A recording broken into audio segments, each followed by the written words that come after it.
Evening. Buyer's remorse. Buy a new car? I'll be moving in. Let's get started.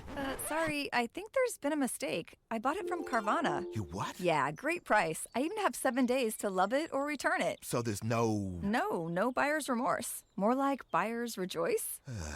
I guess I'll let myself out.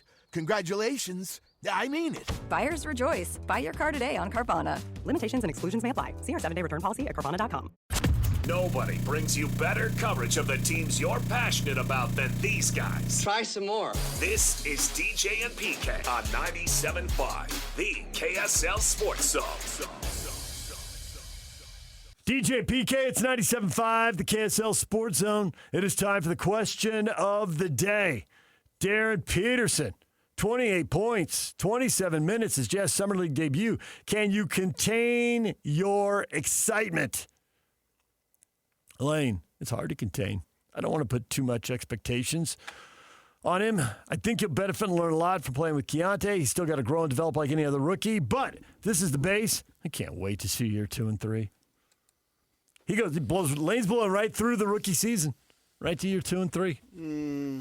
Yeah, I want to see the rookie season because I think it's going to be something that is most definitely positive and something that can really be built upon. Now, certainly just about any player should be better in year 2 or 3, even if you have 4 years of college, which none of them do anymore that get to the NBA and are drafted that high. Then later on they do it or unrestricted maybe. But as far as that goes, yeah, he should definitely be better in year 2 and 3. But I think he's going to be fine in year 1 because he just has a way of putting the ball in the basket. And having watched Kansas games probably at least 10 times, that he did nothing that I didn't already see. He had more turnovers because he had the ball in his hands more. But, like there was one in overtime where he drove down the right side and in front of the Jazz bench there, and he didn't know really where to go. And if I remember, he picked up his dribble, and then the pass got deflected or something. But so what? Those are things that can be taught to don't do that. Here's what you need to do, blah, blah, blah, those types of things. So, 8 turnovers is way too many. But everything else that is so natural to him as he's developed his skill. It's not like he just walks out on the court and doing, when I say natural, I'm not even come close to hinting or intimating that he doesn't work. That's not the point. But he has this natural skill upon which he works and gets better at. And then you've got something that has the potential to be special. And that's what we're looking at with him. I don't think there's any question about that. We're looking at somebody who could be a special player in the NBA. It remains to be seen, but I think he can do it.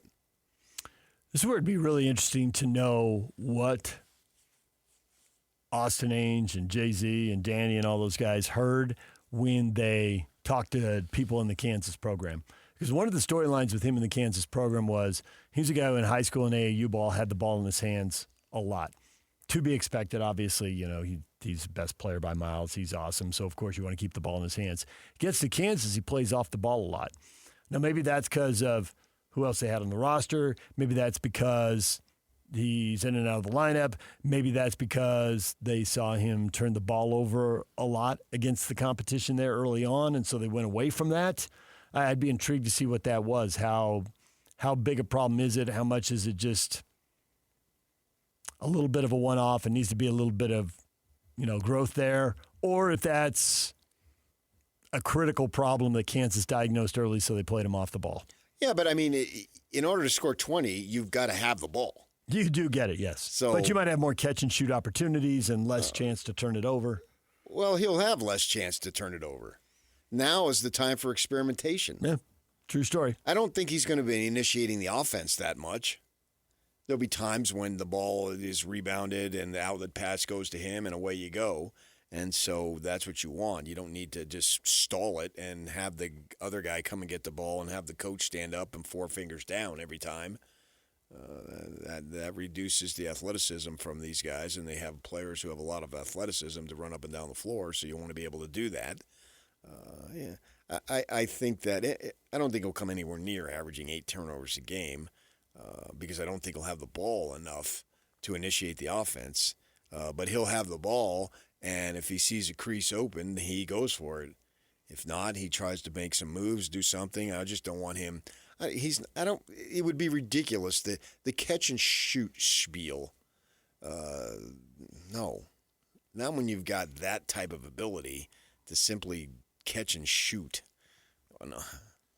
All those dumb stats. There was a story at ESPN over the weekend, and I saved it, that we're just...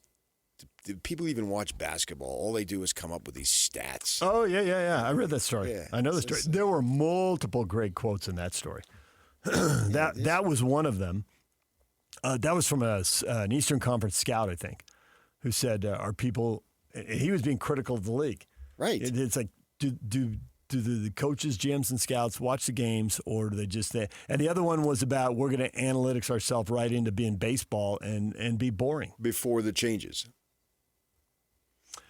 Yeah, the changes definitely helped with that, but I think there's still things about baseball. Well, the fans love the no-hitters and the perfect games, as we were just talking about. They're not a thing anymore. A guy's on a pitch count, 3 starts back from the injured list.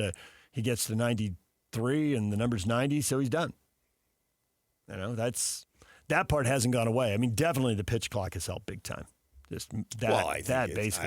I don't think the pitch clock is analytics. I think it's that you don't have 5 guys on the right side of the infield. I think that's the number one thing. And they've done away with that. They have. So you don't just stand up there and try to hit it over the fence every time, because there's no point trying to get a base hit when I got Manny Machado playing Rover and he's got a cannon arm and you hit a shot that would be a double and he throws you out at first base. Yep.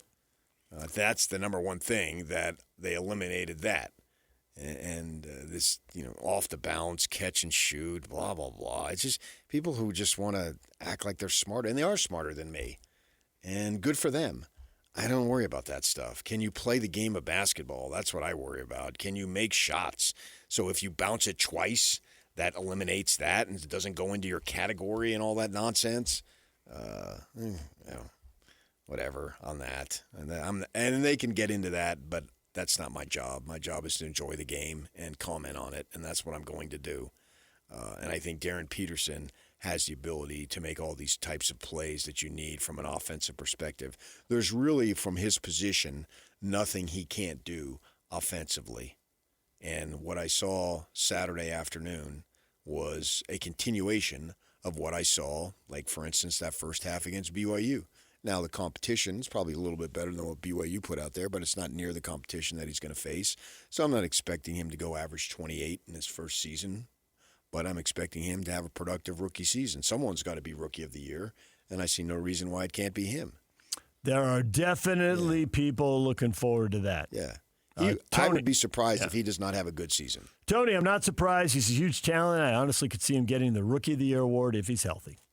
Yeah, it's a question of how much opportunity he has. And if he doesn't get opportunity, there's only 2 reasons.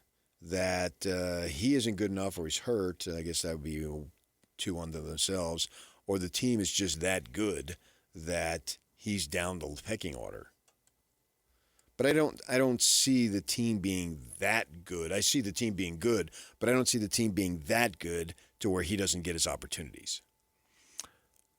I'd agree he gets opportunities. I think the odds makers who put odds on this stuff, because now you can bet on everything, including who's going to be the NBA Rookie of the Year, are looking at Boozer because he's going to have more opportunities. And you're right. At the same time, he's going to be game planned much more aggressively, because if you stop Boozer on Memphis' team, you probably have a better chance to win. Whereas if you stop Peterson, well, they still got 3 or 4 other guys. Yep. And so Peterson can take advantage of Jackson's ability and Markkanen's ability and the other 2 guys, the younger guys, George and Bailey there. And so he can get his opportunities to do his thing too. So it's going to be an exciting opportunity for him to see how good he can be that first year. And then, we expect improvement. I mean, we would always expect improvement from a 19 to a 20-year-old and probably from a 20 to 21 and 22 to 23, blah, blah, blah. But, if you want to look at where the arrow is, go ahead and imagine, because you can draw up that he's a top 5 player in the game if you want. in 5 years, if you want to go in that direction. Go best case scenario. Yeah, I think it's conceivable. That would set up huge expectations, and it is conceivable, sure. But Leroy wants to tamp those expectations down. Deshaun Stevenson was the Summer League MVP. Better to temper expectations until the games count. Yeah, but Deshaun Stevenson did nothing in college. Literally nothing. Straight out of high school in Fresno. Right. And he was like the 19th or 20th pick or something. So you got that going on. There's a whole bunch of stuff. Less expectations. And players are sophisticated and advanced now. They go and they play. Name me a top player who played at his original high school. That's so quaint. I don't think Cooper Flagg did. Overwhelmed? That was me with diabetes. Hey, I'm Jabron. Between teaching and coaching, managing diabetes felt like an extra job. With the Freestyle Libre 3CGM, I get real-time glucose readings and have the insights to make informed decisions. My life feels lighter now. Learn more at freestylelibre.us.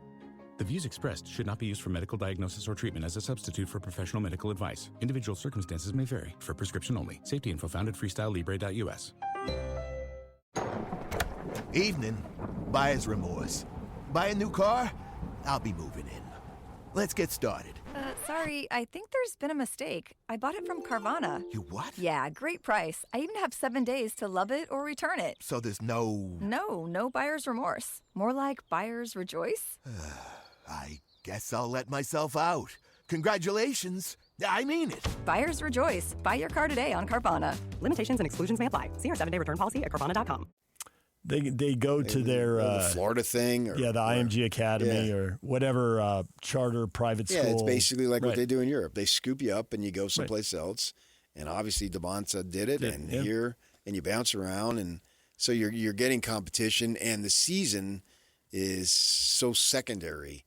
It's these 16 and under, 17 and under, 18, those types of things too, where you're playing against elite competition at that age. Doesn't necessarily mean it will be, and they'll all transfer to the NBA and be elite. But all the scouts go to and that then you stuff. go to Kansas and you're playing. And I mean, he sat out a third of the games, I understand, but he also played 2/3 of the games, and he did really well. So it's not about summer league that I'm not basing his projection of potentially 5 years from now being a top 5 player off one summer league game by any stretch. It's not even close to that. It's just that he did what he's always done. Score a bunch of points and make it look easy. Yeah. He's so smooth. And it's not easy, but he has the ability, as the great ones often do, to make it look easy. If he's out there and he's hitting fadeaway threes over guys and they're jumping at him and he's somehow launching ridiculous shots, that doesn't seem like it can be replicated. That can't be repeated. Whereas him beating this guy off his dribble, there's already, YouTube's full of 1,000 clips of him doing that. And then he went out in the summer league and did it again. Yeah, he's a proven scorer. Yeah. And he's not just a scorer. He's a shooter. And those two things can be different, but he seems to be both. Right. Yeah. To me, what could, if there's anything that did derail him, it would be himself and all the stuff that's going to come with it, the enormous amount of attention, the enormous amount of money, and sometimes that can wreck people. I mean, Anthony Edwards, let's call it like it is. How many birth moms does he have? Or baby moms, I guess they call them. Baby moms, right? Yeah, the fact you can't name that number. But now, he's still been a great player, but that could potentially derail you. Players have been, and this isn't just a sports thing, people have been derailed by money and by fame. There's plenty of pitfalls that come with that. There's plenty of temptations. So you got that over here, and then you got injuries and so forth. All these clubs are asking all those questions about guys, all the top picks, trying to make sure that they can handle it. Yeah, because but everybody they don't knows know. It's an issue. He's Nobody, never been in this situation. Nobody knows, right? They have not. If anything, they're just starting to get a taste of it now that the NIL money's getting so big. Now they're going to get even bigger money, but when you're getting millions and your face is well known. Yeah. Well, these people are gonna basketball be drawn players, to they you. don't get, relatively speaking, like the Cardinals running back out of Notre Dame. He said, I'm not even going to spend my money here. I'm going to put it away because I'm already well off. Well, the NFL, you got to play 3 years. So you're getting 3 years of it. money, yeah. And you go to Notre Dame, and you're a top 3 pick. You're assuming you were doing pretty well. Yeah, he for probably 3 had years. $20 million, maybe. Yeah. Who knows? And then he comes out and he tells us, I'm well off. Well, you got 3 years. Basketball, you get a lot of money, but you only get it for 1 year. And, taxes and everything else that goes into it, blah, blah, blah. Well, now he's guaranteed, I think the rookie scale is $61 million. Somebody said, I saw that he's the already top 3 payroll guy on the team in terms of. Well, since Kessler isn't there, because he's probably just a little bit in front of Nurkic. And then the other guys on rookie deals are smaller. So, yeah, that probably sounds right. So how do you handle all that? And then what happens to your body? Because you're going to have to get stronger. Everyone does. You're only 18, 19 years old. No one is a finished product at that age. No. I don't care who you are. Nope. And you can look at the greats. Yeah. Right. And you look at, to me, the 2 greats in recent times would be Kobe and Garnett, who came right out. Now, they didn't have the benefit of 1 year of college, but still, and how much stronger, even if their body doesn't change that much, they needed progression. But mostly the body. The Magic Johnson video when he's 20 years old, 21 years old, versus when he's 27, 28. It's night and day. I mean, Hayward would be the best local example. Yeah, but I don't think we're going to see a body transformation like Hayward. No, I don't think he needs it. And Peterson's already. He's okay enough. Yeah, but he can get stronger without getting noticeably bigger. Right. But I would go Cody Williams as the most recent example. He was too frail. His first year, he didn't belong in the league. He belonged in the minors. Which, okay, man, he played 1 year. And he played, for the funny thing is we make a big deal about Darryn Peterson. Cody played less. Yeah. And he was never the man. Because they had 2 or 3 other guys who played in the NBA or are still in the NBA. De Silva being one of them off the top of my head. I have to look at the other guys. And so he was way down. At least when Peterson played, he was the man. Maybe with more NIL money, he would have stayed in school second year. Maybe not, though. He's still a top 10 pick. No. Yeah. Because then they dissect your game. And you go down. You don't go up. You go down. Down. So he had to play. I mean, he had to go in that way. Because then, no. If you have an opportunity to get to the NBA, a first-round pick, take it. Because you don't know that it's going to be there next year. Unless you are the true overwhelming superstar. And if you're the true overwhelming superstar, then you go that first year anyway. Right? Gone. Yeah. All the overwhelming superstars. I mean, Cooper Flagg was, I was going to say, there's the overwhelming superstar. If he came back, well, he wasn't going to go up. You're already number 1. You can't go up. You're already there. So those types of players, go. So the Cody Williamses, the system demands that you go because then they're going to pick at your game and you probably drop because then there's a new crop of guys that come in. And away you go. But Cody Williams he had no business being on an NBA floor his first year. Way too thin. Yeah. Way too weak. Right. And that doesn't mean he didn't make the right decision. Now we'll see what he does going into year 3. Hopefully for him and his team and blah, blah, blah. He turns into a player. He looks physically bigger. And, at least go do something that shows, hey, I'm way better than these European dudes or European League dudes that mostly comprise the Summer League. Darryn Peterson, 28 points, 27 minutes, his Jazz Summer League debut. Can you contain your excitement? Cam, I was there. He's very impressive. Yeah. Okay, Cam. That's a good summary to take away. I agree with you. He was impressive. There are going to be much bigger tests. Maybe not in Summer League. We'll see how that goes. But certainly in the regular season. You're going to have to finish over bigger guys. But all he could do was go out there and light it up in Game 1 of the Summer League, and he did. Yeah, and the way he scores, this is something that was an encore. It's like, where have I seen that before? Oh, I've seen that many times before. And this is what he does. He didn't do any. I think of like when Mitchell came out and had the nice thing. Oh man, who is this guy? You know, well, you didn't really know. He played his second year, which automatically, okay, what's wrong with you? Why'd you play a second year? Yeah. And so I think, at least for me, to a good extent, he caught me by surprise in the Summer League. And I had to tell myself, oh, don't get too excited. It's Summer League, it's Summer League, it's Summer League.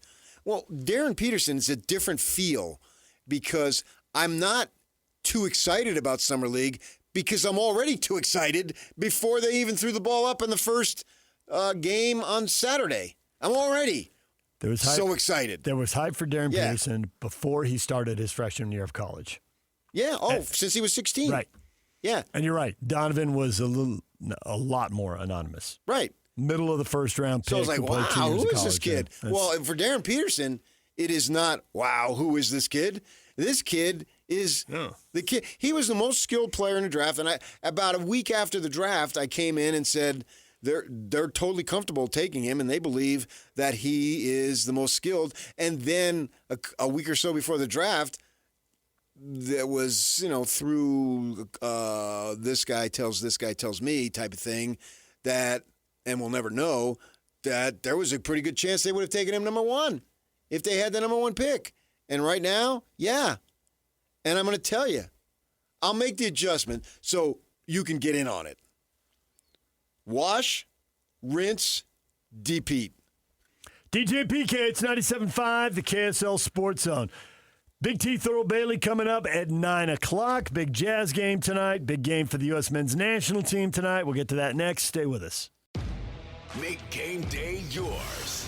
Tickets, food and drinks, stats, and streaming. Everything you need is in the Utah Mammoth app. Download today and make game night easy. Download on both Android and iPhone. Tusk Top. Queen Carvania stood haloed by the morning sun. An army hung on her every word. My champions, I have sold my chariot on Carvana. 'Twas a lovely SUV, an inexplicably queenly offer. They're even coming to the castle to collect it. Tonight, we feast. An offer you can feast on. Sell your car today on Carvana. Pickup fees may apply.